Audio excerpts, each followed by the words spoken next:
Hello, my name is Joe Rusin, and welcome to another technical chat with SpyCloud Labs about some of our recent research in reverse engineering work. Today, I'm joined again by James, staff security researcher at SpyCloud Labs, and the topic of discussion is the notorious atomic macOS stealer. First off, James, can you tell us a little bit about atomic stealer? What is it, and why did we decide to reverse engineer it?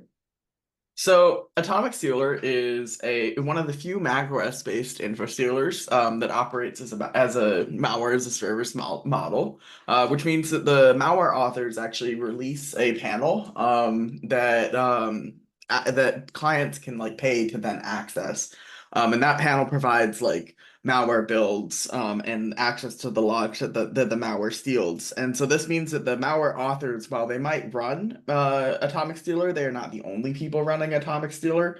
There's actually quite a few people who are running Atomic Stealer, and the people who run Atomic Stealer have to pay a fairly hefty monthly fee, ranging from around $500 to $1,000 per month, for access to the Atomic Stealer panel, which is pretty sizable compared to a lot of other Steelers that we see. So when we were looking at Atomic Stealer, or for the reasons for why we wanted to look at Atomic Stealer, we wanted to learn more about it for a couple reasons.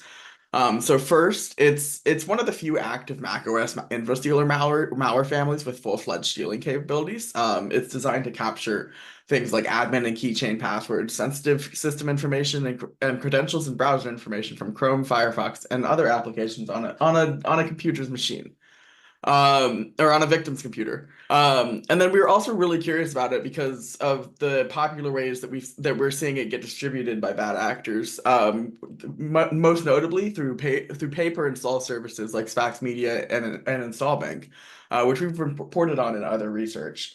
And in fact, the sample that we looked at in our most recent analysis came from pay per install services like Spax Media and InstallBank. Gotcha. Okay. So let's talk about what you found when you dug in. Can you expand on what types of data Atomic can steal and from where? Yeah, so Atomic Stealer exfiltrates data from lots of sources, like for example, common browsers, so like Chrome, Safari, Firefox. It also has a lot of uncommon browsers, many Chromium browsers like Vivaldi, Brave, etc. It also has a variety of crypto wallets, like Exodus. It steals from a ton of browser extensions as well. Most of these browser extensions, most to possibly all, I didn't go through every single list or every single extension in this list, but most of these browser extensions are crypto wallet browser extensions. So it's still just targeting crypto wallets. But additionally, if Atomic Stealer detects that a victim has specifically the Ledger Live crypto wallet installed, Atomic Stealer will then attempt to install a backdoored version of Ledger Live. And we can expand on this piece a little bit more shortly. And then also it can grab info from software that's stored on the system, so like Telegram, Apple Notes, and a variety of other applications.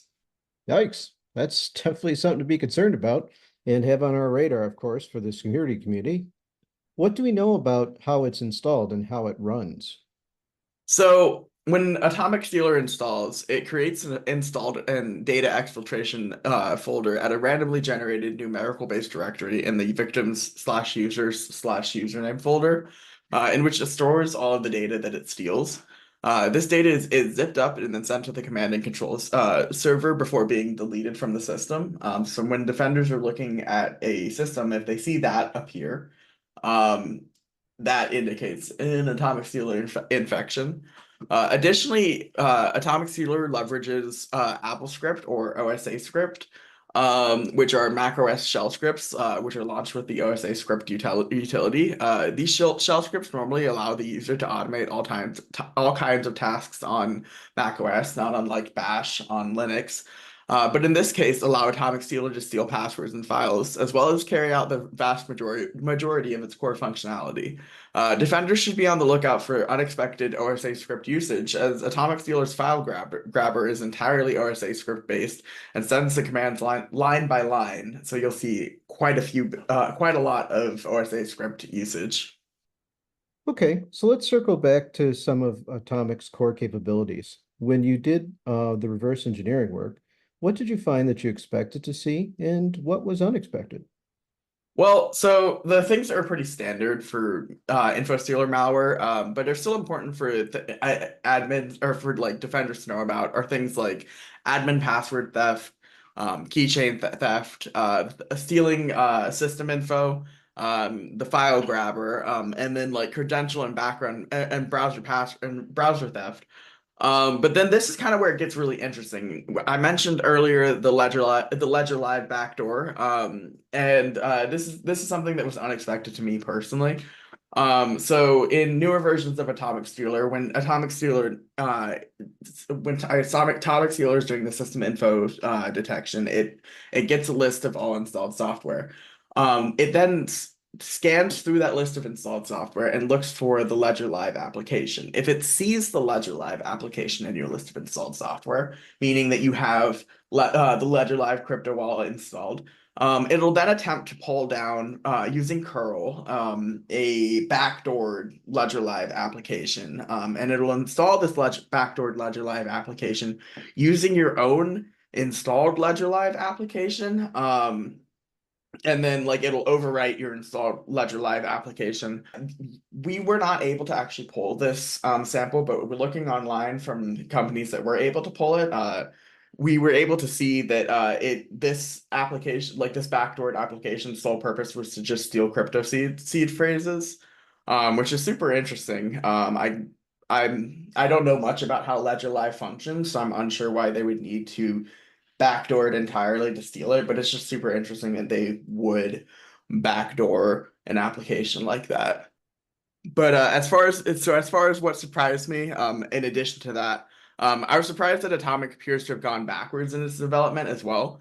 It's a bit louder compared to previous versions. In previous versions for exfiltrating data, instead of dropping the data to the device in like an exfiltration folder, it would actually assemble the zip in memory, and then send that zip to its command and control infrastructure, all done in memory. And in recent versions, that functionality has been completely removed. And that might have been changed to avoid certain detections from Apple themselves. We're unsure on that, but it could be that they were writing signatures based on applications assembling zips in memory. Wow.